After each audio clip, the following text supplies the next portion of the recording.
Biodata profil Ardi Bakri, putra konglomerat yang terobsesi bela diri. Kabar terbaru datang dari Ardi Bakri yang diisukan karena ditangkap polisi. Tetapi kabar simpang siur tersebut belum diklarifikasi oleh Ardi Bakri dan Nia Ramadhani. Kini publik menunggu kabar miring tersebut untuk diklarifikasi. Berikut ini adalah profil dari Ardi Bakri. Andindra Ardiansyah Bakri, biasa dikenal Ardi Bakri. Ia lahir di Menggala, Tulang Bawang, Indonesia 22 April 1979. Selain itu, Ardi Bakri merupakan putra bungsu dari pengusaha Abu Rizal Bakri.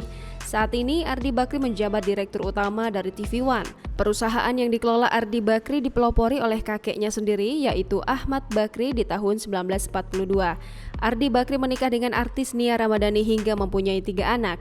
Ketiga anak itu adalah Mikaela Zalindra Bakri, Magika Zalardi Bakri, dan Mainaka Zannati Bakri. Dilansir tribunjateng.com, Bakri Group memiliki hotel di berbagai provinsi.